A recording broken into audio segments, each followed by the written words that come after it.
Good morning, Twin Cities. Welcome to your Sunday and welcome to Reckoning with Real Estate, a radio show about the American dream and building a better real estate company. We are going to, Meghan is here with me. She's also with the Real Estate Collaborative. I'm Paige with the Real Estate Collaborative. And we are going to talk a little bit more about the housing justice work that REC does, the Real Estate Collaborative does, in addition to, being a residential home sales company.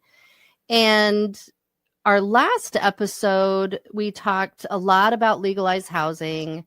We talked about the reasons that we created this company to do things a little bit differently. We talked about how important home is. And we're going to continue that conversation. We're going to try to get to our 4 nonprofit housing partners that we work with who are doing amazing work throughout the Twin Cities, and we support their efforts financially, but also we show up at events and help in any way we can, as our clients do. A lot of our clients join us at these things. So we're going to get started and talk about, Meghan, I'm going to let you lead it off. Yeah, well, congratulations to the 3 people who contacted us and received their 3 free legalized housing t-shirts. And if you were one of the folks who weren't the first 3 to reach out, well, you can still reach out to us and we can tell you exactly where to get those shirts. And it's a segue into our first housing partner, which is YIMBY Action. And YIMBY stands for Yes in My Backyard. And they're a national organization. But Paige and I are co-leads of the Twin Cities YIMBY nonprofit group here in the cities. And they have many great housing t-shirts. So again, if you were sad about your shirt, they have great ones. My favorite that I like to wear says housing is healthcare. Yes. And YIMBY Action is one of our, like Paige said, 4 housing nonprofits. There's so many out there doing great work, and we want to hear from you. Or if you know of another nonprofit that is working towards housing justice for all, please reach out to us. We, again, are at therecolab.com. That is the THE REC Recolab OLLAB.com. So therecolab.com. We want to hear about more, but today we're going to highlight the 4 that we are currently working with. Yeah. And you did a good job talking about Twin Cities YIMBY. And if you want more information about that organization, there is a website. It's twincitiesyimby.org. And again, YIMBY is Yes in My Backyard. And we get activists together to advocate for more housing in all areas at all price points, because we need to increase the supply of housing so that housing prices moderate and that more future generations will actually be able to afford home ownership. Before the show, we were talking with Brett, our producer, who's awesome and has helped us a ton kind of get this show off the ground. And he had a really good point that, he bought his home in 2019 and housing prices have escalated so fast in the past 6 years in the Twin Cities, primarily because of COVID and when the interest rates dropped to 2 to 3%. And now if he had to rebuy his house again in 2025 today, he probably couldn't afford it. And I think a lot of people are in that situation, and that's just really kind of sad. And what else? Yes. And instead of waiting around for interest rates to drop, we need to advocate for more housing. If we can, again, in the last episode, we talked about that the Twin Cities is over 100,000 housing units short. So if we can get more housing built, then that would hopefully bring down the price of a home. Well, and I think it would, because like we were talking about too, housing is the classic economic supply and demand model. Supply goes up, demand stays the same, pricing comes down. Yes. If supply goes down and is really restricted, which is what we've been living through for the past, I would say 10, almost 15 years, and there are a ton of buyers in the market, then housing values go up. Mm-hmm. And, I think the real estate industry, I'm not going to say it wants housing values to go up, because I don't know that it's like people sitting in a room consciously thinking and talking about this kind of thing. But certainly when real estate companies have percentages, and that's how they're paid, percentage of the sales price, they get a lot more money when housing values go up. So I think there is something to be said for kind of the status quo. We were also talking about that the status quo is what we're trying to fight against, but the real estate industry is pretty stuck in their ways. We were also talking about the real estate industry in terms of interest rates, and talking a lot about wanting interest rates to go down so that more buyers can get into the market, so that more sellers will maybe get off the fence and sell their homes, and more realtors can make more money and companies can make more money. And, when interest rates go down, the plus side is more buyers come into the market, but the supply is so restricted that the negative consequence of that, or the unintended consequence of that, I guess you could say, is housing values start going up again. Yes. And rising at, unsustainable paces. Yes. And I bet the listeners can remember during COVID when rates were low at, upper 2%, 3%. And there were so many articles of an open house having a line of people around the corner and what that does. And it's tricky. It's crazy. Yeah. And when we have a listing and it's maybe, $300,000-$400,000. So more of a first time home buyer price range, which used to be $100,000-$200,000. Right. But, and we get like a ton of offers, and we have to say no to most of them, or the seller does, and they can accept one. It's kind of heartbreaking. It doesn't feel good. No. At all, to know there's that much demand, that people want home ownership and they just can't get into it because the supply is so restricted. So that's YIMBY. That's what we do with YIMBY. So we have 3 other nonprofit housing organizations that we work with. Women's Advocates is one, and that is a domestic violence shelter that houses women and their kids, and actually just people and their kids. I think they're kind of opening it up a little bit more to not be so focused on kind of the gender specific female, which is great. They've been doing a lot of good work around that. But they're located in St. Paul. They have like 2 new buildings that they bought a year or 2 ago that they are turning into more housing for women or people in their families. And it's so needed. They're always full, and it's a solution we need. And maybe if we had more housing to begin with, if people had their basic needs met, maybe we wouldn't need so much of these temporary and short-term shelters for people, which is heartbreaking and needed. And I'm glad that Women's Advocates is there and doing the work, and their staff is super motivated and great. And they do great work. Awesome. Yep. So they're our second nonprofit partner.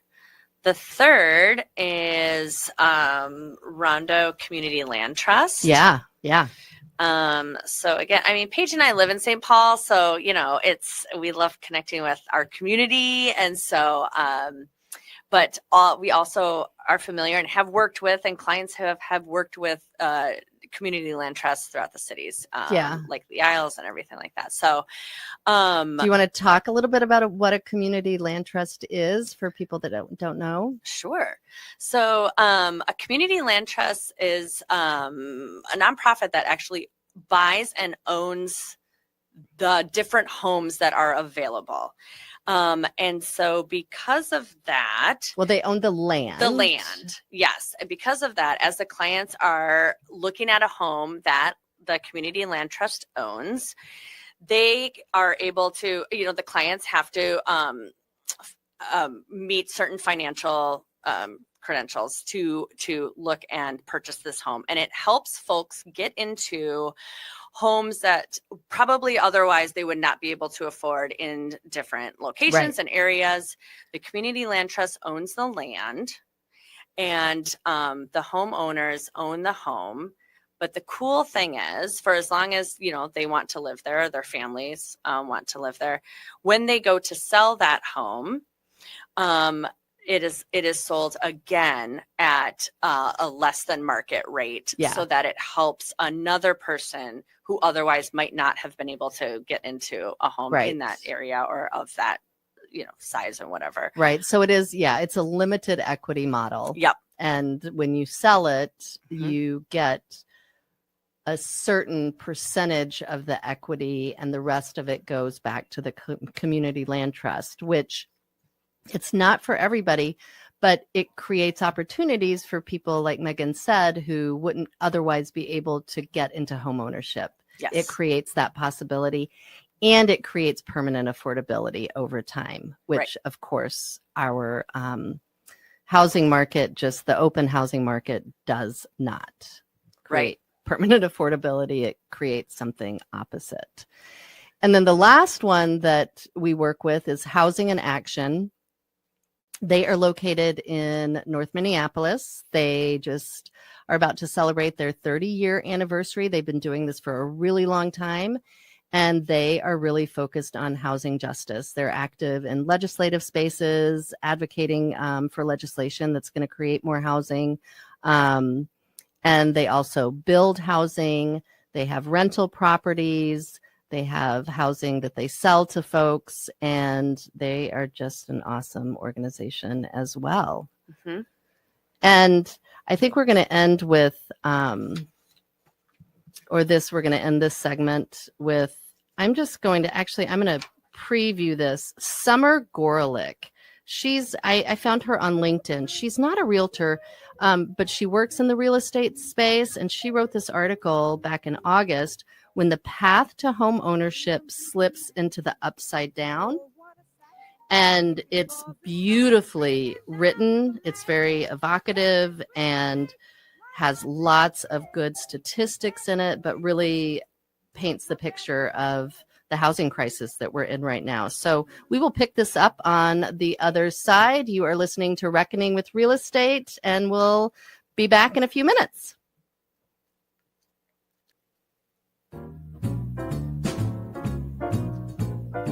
Welcome back to the second segment of Reckoning with Real Estate. I'm Paige, and I'm joined with Meghan. We're both from the Real Estate Collaborative. And before the break, I queued up this article by Summer Gorelick, and she's on LinkedIn. You can look her up. She is not a realtor, but she's a realtor watchdog, I think is what I'm going to say. She might even be an attorney, but she wrote this really beautiful article about kind of the American dream and how it's slipping away. It's called When the Path to Home Ownership Slips into the Upside Down. I'm just going to read a bit of it, the ending actually. The industry must stop treating high prices as a win and start fighting real affordability. And schools, associations, legislators, communities, and regulatory groups need to step up with earlier financial education. That's super true. The good news is we are not powerless. Change begins with voices, with discussion that sparks advocacy, with advocacy that grows into action. We need to do more than patch holes. We must reimagine the entire plot and rebuild the path to ownership for all. If we do, then generations to come won't be stranded in or strangled by the upside down. That's a Stranger Things reference. I didn't watch it. I don't get it, but some of you will. A lot of you will probably. They may never know it at all. Instead, let them know only the light, build futures, creating wealth, and living on the right side of the dream, the American one. It's a great article. I would recommend reading it, and it kind of ties into what we were talking about with the housing nonprofits that we work with, and that we're trying to do. We're helping people buy and sell homes, and we're doing the housing justice piece of it that is really, we think, super important, and we wish that more of our industry would do this work with us and join us. Yes. And I think we have one correction to make from the previous segment. We misspoke about the Community Land Trust. I'm going to let Megan do that. Yes, I should have said City of Lakes Community Land Trusts. You get a little nervous doing these radio shows. Yes, indeed, you do. You. But shout out to them and all of the community land trusts throughout Minnesota. And we were just chatting on the break. Paige and I have both had clients. We've toured community land trust owned homes and had clients purchase those homes, and they really are beautiful. And the work, they do a nice job. Yes. So anyway, that's one. The other thing I wanted to mention is if there are any folks out there thinking about selling their home, you can sell your home to a community land trust. And we would encourage you to contact, the community land trust in your area to see, what that would mean, because you would be opening your home up to an individual or family who might not otherwise be able to purchase a home in your neighborhood. Yes. And you do get less than market value usually. So there is some cost there, but I know there have been people who have made that decision. Like, we don't want to sell our house on the open market. We don't need to maximize its value. And we'd rather sell it to a community land trust where we know, like you said, that it's going to somebody that really needs a hand up for home ownership. So kind of Rondo Community Land Trust is kind of the East Metro Community Land Trust. And then City of Lakes that Megan just mentioned, City of Lakes Community Land Trust is the West Metro. And Minnesota has the highest per capita the highest concentration of community land trusts in the country, which is kind of cool. Yeah. And there are a lot of good people doing good work around that. And it started, I'm not even going to talk about this because I'm going to get it wrong. A community land trust, the first one was in the South. There's a really cool video about it. And it was sharecroppers got together and started this community land trust. And I think it was hard. They had to fight for it, but they made it happen. I should find that video. I'll try to find the video and post it under this episode. Yep. I'm going to making a note to myself to do that. Okay. CLT video. Yes, because just going back to the quote that you just wrote, I have had friends talk to me, our kids are middle school age, and they've said, are our kids going to be able to afford a home? Oh, exactly. Yes. And I hope so. Yeah. I was at a community meeting probably a year or two ago in Linden Hills. And there's a group there. I think it's a faith-based organization that is getting people together to advocate for more housing. And there were people that got up, people that were older than us, but had adult children. And one of the reasons they were there was because they knew that their adult children wouldn't even be able to afford. Now, Linden Hills, if you don't know the Twin Cities well, but it's one of the wealthiest areas in Minneapolis, one of the wealthiest neighborhoods. The home prices are really super expensive. But yeah, they were there to say, we need to build more housing in Linden Hills. We need it to be there to be more density because we want our kids to be able to live here if they choose. Yep. So I think a lot of people are joining the housing activism space because of that reason. So it's kind of like everything else. It has to almost become a little personal Yes. Do you remember we were reading the we're in the affordable housing book club? Yeah. And I think it was the one with YIMBY Action, which is the other nonprofit that we spoke about before the break. But it said a movement does not happen until it's felt. Yeah. And yes, for parents of kids who can't afford a home. In our first episode, we spoke about the fact that the median home price right now in the Twin Cities is over $400,000. And to think about that for your first time home buyers. I know. And just 5 years ago, to afford the median valued priced home in the Twin Cities, you had to have a household income of $70,000. And today, 5 years later, just 5 years later, to afford that same home, because prices have gone up so much in that time period, it's $125,000 for household income. So that really puts it in stark perspective. Yes.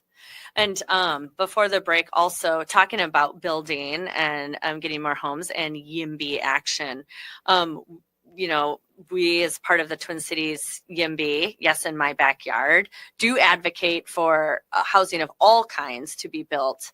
But we were mentioning that you and I and so many YIMBYs out there are environmentalists. And clearly we are not talking about sacrificing our green spaces to build everywhere, but in spaces such as Rice Creek Commons in Arden Hills, in a plot of land that has been sitting vacant for 20 years, 30 years. I don't know. It's been a long time. Yeah. That could be what would have been 1,960 housing units. Yeah. That's what we're advocating for. That would make a big impact, a positive impact on, I think the city of Arden Hills. And again, that almost 2,000 homes for people that can put a dent in just all those buyers out there who cannot find a house. Right. Yeah. Right. So that's interesting, though, that the fact that about the community land trusts and that we have so many, and we have also talked about all the nonprofits in Minnesota. Yes. And how many we have. Land of 10,000 nonprofits. Yes. Yes. And so we're focusing on 4, but again, we always want to say if you know others or if you're part of another housing nonprofit or organization, we would love to hear from you at therecolab.com.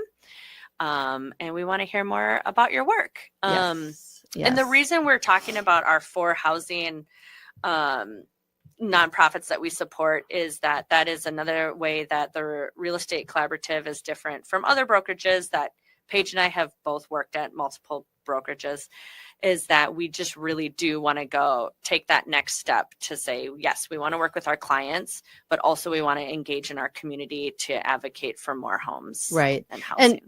And just to tag on to that, so our main book of business obviously is residential real estate sales, and then the housing justice piece of it. And we never want our clients to feel like they have to talk to us about housing justice or and some people really ask a lot of questions and want to know about it, want to know about how they can get involved. And then other people want the information, but they don't necessarily want to dive deep on it, which is absolutely fine.